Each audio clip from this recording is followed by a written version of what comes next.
And once again, we welcome you onto the arena at Werribee Park for the Australian Show Jumping Championship. This is the senior title. This is a very big track, and we're just going to take a bit of a brief walk around and give you a bit of an idea of what these riders are in for. This is as big as it gets. Fences standing up to 1.60 metre in height, and we have a minimum standard which must be met for the horses to be eligible to compete at the World Equestrian Games next year in Normandy in France, and that is what this class is. This is a qualifying event, so it has to be set to a minimum standard, and these fences are very tall. First fence, nice, relatively inviting vertical fence, standing at around about 1.45 metre. Nothing particularly complicated about it, but it's the first fence, and from here on it just gets tougher and tougher. So over the first fence we're doing nice sweeping turn round to what appears from here to be a very large oxer. As I mentioned earlier, oxers are what we call jumps that have height as well as spread. They have to jump width, they have to jump the top rail at the front and at the back to be able to jump it clean. This fence is standing at 1.50 metre and 1.50 metre wide. So very, very tall fence. And if you can notice with the camera work, the front rail is exactly the same height as the back, which makes it that little bit more tougher. So a nice big fence, very early in the course. This is fence 2.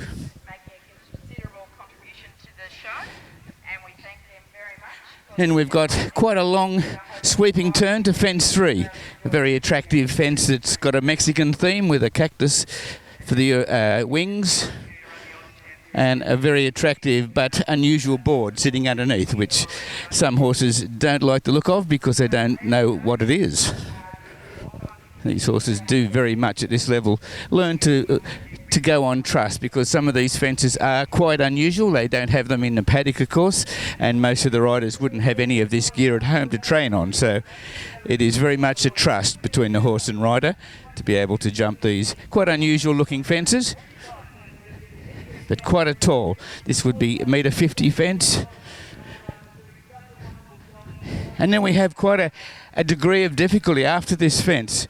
We've not only got a related distance, and by that I mean a certain amount of strides going into the first of our combinations. This is 4ABC that we're going to.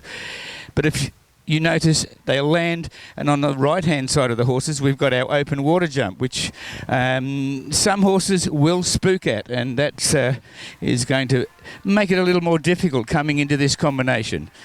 As they come down to 4A, they're going to see this big expanse of blue water and think, what the heck's that? And they're going to lose a little bit of focus. So it's one of those things that the riders are going to have to be very, very aware of as they make their way down to this very big combination, 4A, B and C. Another very flat spread, standing at 1.50 metre, would be 1.50 metre wide. Our course designer from France, Mr. Frédéric Cotillier, has set a really good track, and I would say this is a qualifying event for the World Equestrian Games, so it can't afford to be soft. And just a one stride distance. You won't be seeing any of these horses at these level putting in a short stride. They must get down here in the one stride, or they're going to have difficulty getting out over the big oxer coming out. If here, it will also be a one stride distance. And yes, one stride, so that looks pretty regulation. There doesn't seem to be anything that's particularly difficult, except the fences are tall, and that related line coming past the water is going to add a little bit of extra difficulty. From 4ABC, we track left, going around the beautiful Clunes Corner Store open dray, which will have a lot of our sponsors will be sitting on that throughout the day, and we hope they're enjoying the view from right onto the arena. We're going to fence 5, which is a very tall vertical obstacle. Purple, blue and white with a little attractive gate underneath. Quite an open fence. Once again, also very close to the arena with all the patrons, and of course we've got the 2-storey VIP area that's been well patronised here over the weekend. And a lot of our sponsors are participating in the hospitality that's been offered there. This fence also going slightly into the arena. It's not as if it's at 90 degrees to it. It's actually going and facing in, so it's going to make it a little bit more difficult. And from here, of course, we go into another super big oxer. There's not too many let-ups on these courses. They're going to land and have to keep riding. It's quite a long track. So the fitness of the horse and rider, of course, is going to come into play. Fence 6, another very tall oxer fence. Very, very open. The course designer doesn't like to fill the fences up with too much infill. He likes to keep them relatively open and airy and spacey, and that is pretty well the common trend of show jumping these days, not to fill fences up with too much gear. And they also like to put the infill or the little gates on the bottom of the fences to let the horse look at the bottom, and because he's got to jump these top rails, which this fence would be around about the metre 50, or nothing under a metre 50 once we've got over fence number 1, of course, and metre 50 wide. Now, the first of another unique difficulties on this course, we've got what we call open water. We don't see very much open water in Australia for obvious reasons. We're not allowed to dig up the turf, but we've been allowed to do so here at Werribee. And this, from this oxer, is a related amount of strides, and I would think from here, looking, it's around about a 5-stride distance to open water. Now they must jump completely over the water. There's white plasticine on the back, which we'll see when we get there.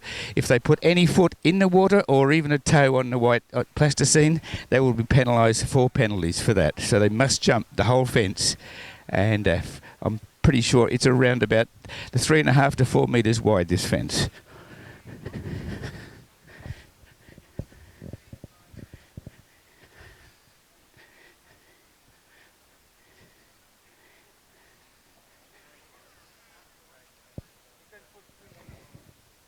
Well, I wasn't as accurate as I thought. That looks like it's going to be quite a forward 6 strides.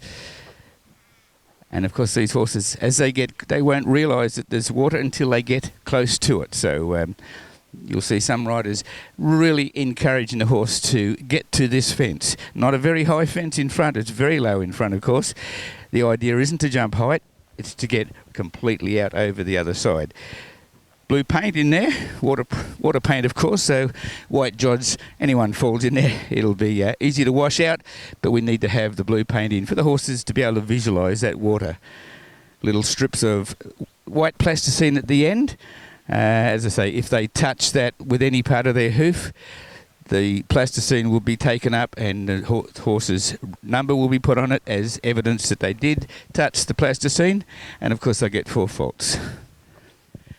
So, after the water jump, if everything's still going well, we've got a nice, smooth right-hand turn to fence 8. Another tall vertical. Now, the degree of difficulty here is that we've jumped that really big oxer. We've had to come down quite forward to get out over the water tray. And then we've got to come back and be very careful to this tall vertical. Horses running fast to these fences, they get a little too close or a little bit too far off it. It's a lot more difficult to jump them clean. So the riders, after jumping the water, you'll see some will be landing, taking quite a good hold of the reins to try and get the horse back to them, get reconnected again. And of course then they have to set them up to do this very tall vertical. And it's got what we call a water tray underneath. So we've jumped open water with water in it. Now we've got a plastic water tray that is dry. There's no water in it. So it shouldn't cause any problem to these horses at this level.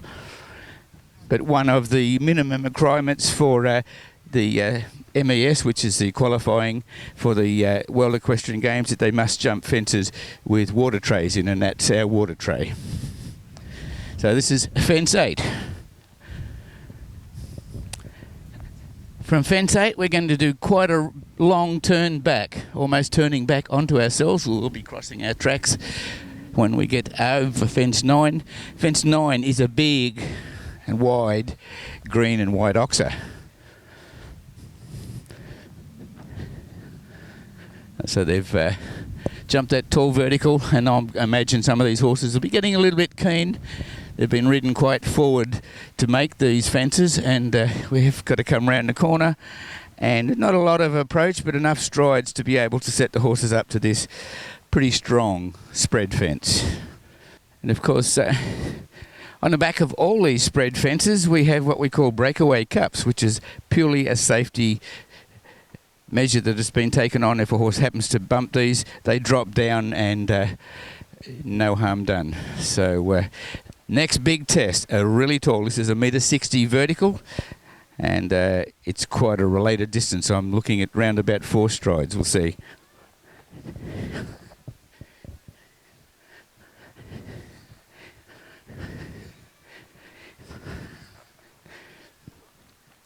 Yeah, quite a comfortable sort of 4-stride distance. They have jumped a really big oxer, so they're going to be landing out quite strong.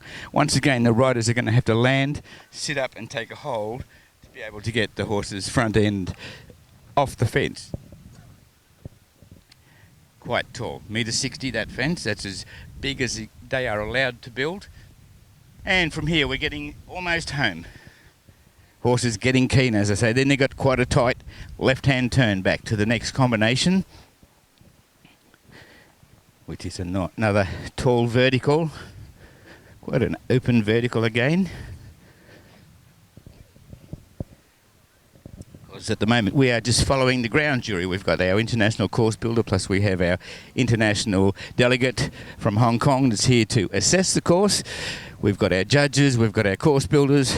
All these fences must be built correct and to a certain standard, and we must have them all accredited. So we've got the ground jury that we're following, and the idea is that they must assess this course to make sure it is true and correct.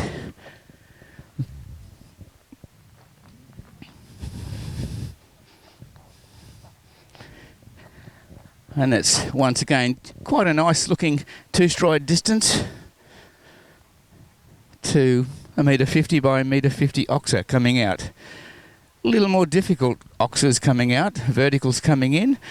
Relatively simple, but they've got to have a lot more power and scope to jump out in a combination through a big oxer.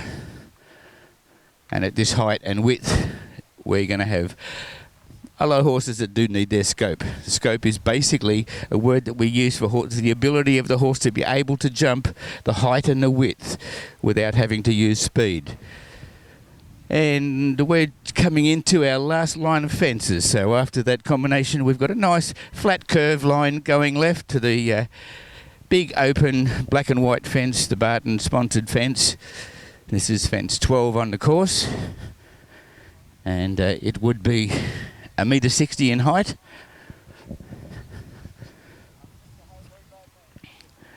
And of course we see our international course designer Frederic Cottier, he's wheeling the course. The course is measured, and we have a measured distance on the course, and the horses will be riding at, I'm pretty sure, 375 metres per minute, and that means that they must finish the course within the time frame, and if they go over that time they will incur time penalties.